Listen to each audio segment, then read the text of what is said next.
Hey everyone, thank you so much for tuning in. We are the Jonas Saints or the Joes, and this is my YouTube channel, and we're excited to start sharing our journey on becoming debt free. And also, we want to take some of you along for the journey. Many of you are starting to embark upon this one as well, and you have questions, which is great. So, we're going to answer some of those towards the end of this video. But first, we want to kind of briefly, introduce ourselves, tell you why we are so passionate about getting out of debt, especially being millennials, why we want to see you get out of debt, and stuff along the lines of that.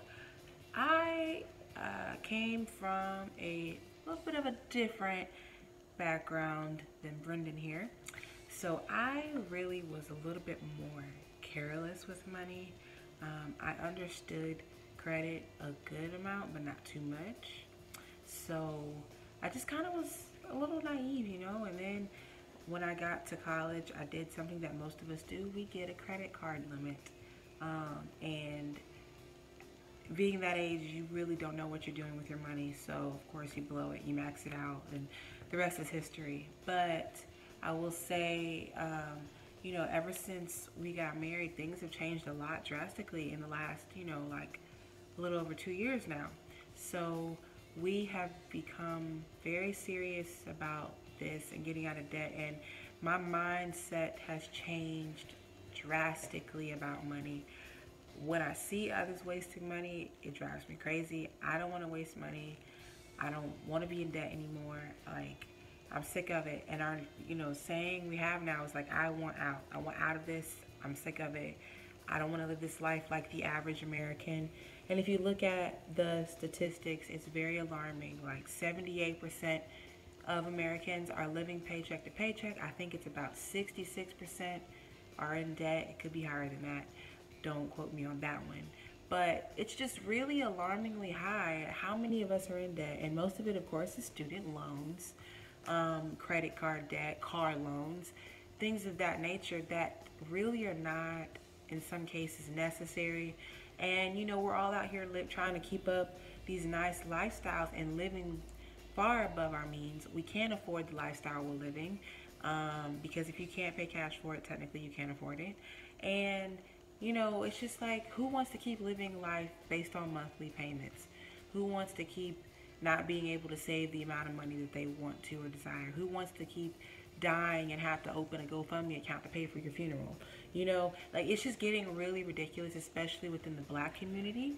So we're just passionate about seeing Black millennials do better and thrive in their finances. And we're not saying we're experts or we're gurus. We're learning just as you are. I do believe, we've studied and researched a lot over the past, couple of years. So, and Brendan, he's been studying finance for a while and he works in the industry. So he sees a lot more than I do. But, we just have a lot going on, and like me being in real estate and getting involved with that, and him on the banking side, it's just really crazy. So today is like our day of really saying, all right, enough is enough. It's time to open up and share this. And we want to see other people, tag along on this journey as well. Just a little bit about me and my background. I'm first generation American. My parents, neither one of them are from the United States. When they came over, we just kind of had like a hard work ethic, but I don't think we understood like the principles of the dollar and how to build wealth properly. So, long story short, I have, grew up with, power on, power off, food in the fridge going bad, hot summers because, couldn't get the AC fixed or the power turned on, so sleeping upstairs was a nightmare. So usually slept downstairs, and a lot of African Americans and minorities can relate to what poor or poverty situation feels like. Now everybody their definition may be different, you know, if you want to compare it to like the world. But for, you know, in the United States, you know, single family household, you know, getting help or assistance from family and friends or governmental assistance, you're not wealthy. You're not even middle class. You're kind of down there. So growing up, I've experienced a lot of that. I've experienced, you know, burying a family member in which, you know, we didn't even have the money to you know, get a headstone for that family member. And he didn't have life insurance either. So it's kind of, you know, left a lot of scars in me personally, you know, growing up where I would ask for something like any kid would for his birthday or for Christmas, and you know, my mom or my family member would just be like, "Well, with what money?" And I was like this big, and I didn't understand. So it just created a passion for me to want to see my family thrive. I've always wanted to do what the rappers say they do and buy their mom a house or buy their mom a car because they were doing so well. And unfortunately, I didn't have a rap career.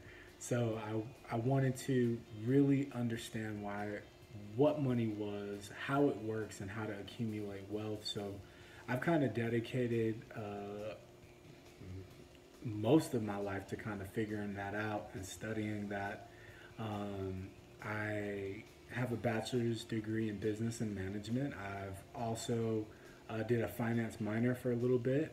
And then I just kind of went straight into the field of banking because I wanted to ask the wealth clients exactly, you know, what they did to get that way.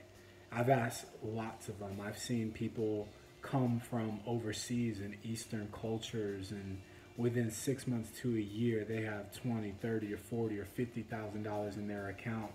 And then I like to hear their story of what they're doing to accumulate that much cash and how they got it. So I have all of that invested in me, and marrying my wife, who's from a completely different background than me, especially financially, kind of, you know, we've kind of had our, you know, heads bump and clash, and then we've kind of did some research and then some studying, and we got some amazing, I like to call my friends eagles. You know, birds of a feather flock together and fly to the same destination. I like to run with eagles. We have some great peers in our friend circle, great team members who are contributing, married couples, and even some friends that are engaged or courting or even single that are all like-minded and want to do great things in life. So that's kind of where my backgrounds come from. It just became a passion to, you know, have our latter years not look like you know, my earlier years. So I want to take my family on vacation, not have to worry about it or put it on a credit card. I want to pay for the family get together and just do great things and enjoy life and spend time with the people I love, because we don't have we're not a slave to anybody or slaves to the lenders. So that's kind of where my passion comes from, and a little bit about my background. And going forward, we just want to try to help others as we're on this journey ourselves. Testimony time. Indy and I actually cut some credit cards today. So not that we have many, but we definitely don't, just one, and we cut it. Not even, and it'll be completely paid off like in a couple weeks. In a couple weeks. So we've been reading and studying and you know, getting that going. So let's hop into these questions here because we don't want to keep you guys for too long.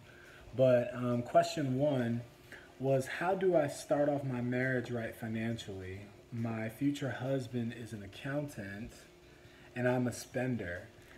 Also, how do we successfully combine our money together? So there's a two-part question. How do I start off my marriage right financially? There's no cookie cutter right way to do it. There's no like right answer. I can say the best answer would be if you were debt free and That going is into your the marriage. best way. That's a nice situation, Very. especially for your husband who's an accountant. Yeah. So, if you're on your way to getting married and you're still single, he is not your authority, he is not your headship yet.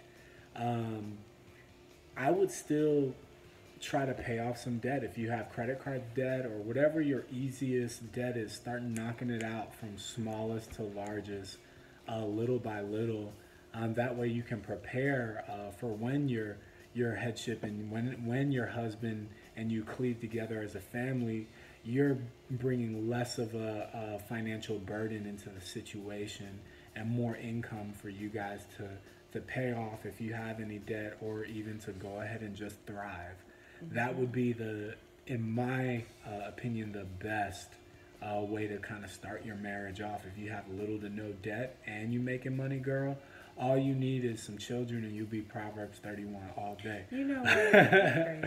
But and the husband will help you with that down the road if that's what you guys are planning for.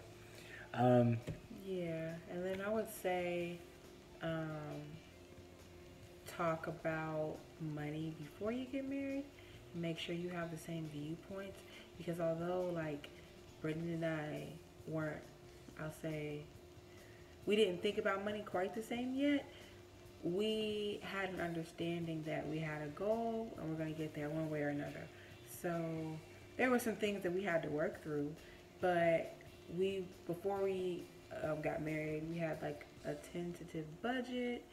We talked about what that would look like, saving, things like that.